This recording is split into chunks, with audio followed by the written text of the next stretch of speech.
On February 1st, 1968, two Memphis sanitation workers were crushed when a garbage truck compactor malfunctioned, sparking a strike by about 1,300 black workers, followed by a march that descended into violence.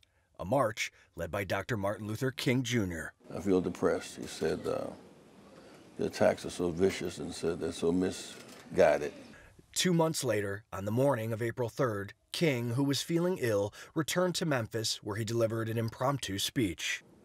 It was such a powerful message that many people thought that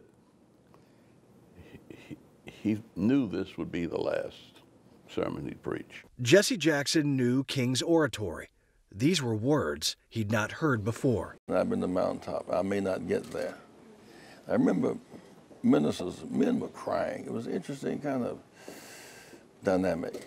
The next day, April 4th, 1968, Dr. King and his associates spent much of the day in meetings. That night, they were running late for dinner. So I was coming across the stairway, across the courtyard, and he said, "Jesse, you're late." It's like you know you're late. And I said, "You know, you had a fever yesterday. You probably ought to get a coat." And he said, "Oh, do I need a coat?" And he sort of lifted his head like that, sort of looking at the weather. He turns, that's a doctor, pow, bullet.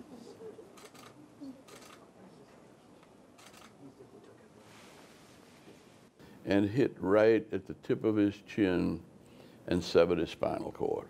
I remember Reverend Abernathy coming saying, back up, this is my dearest friend. Martin, you can't give up, don't leave us now. The bullet had knocked him out of his shoes. And I ran up, and there he was laying in his own blood with his whole spinal cord exposed. Clara Esther, a college student who had been marching alongside the sanitation workers, had gone to the hotel for dinner.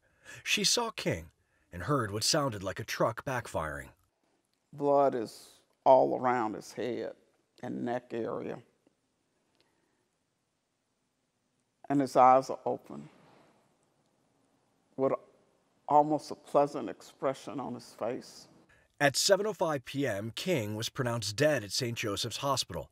College student John Billings was a surgical assistant on the night shift. I walked over and they had to pull the sheet back, and there he was, looked like Dr. King, except his neck was all, it hit him on the right side, and all this was gone pretty much. Andrew Young says the memory of the man he considered his brother, lying in blood, has never left him. The recent marches across the country have made the former activist, diplomat, and politician feel nostalgic and inspired. I really sat at home alone and fighting back tears and just, listening to these young people, so articulate, so visionary, so confident. And I thought that Dr. King's message that unearned suffering is redemptive. But to lay there with his eyes open, looking toward heaven, he had seen the promised land. And he may not get there with us, but he promised that we as a people will see the promised land. King died at the age of 39. Robert Ray, The Associated Press, Atlanta.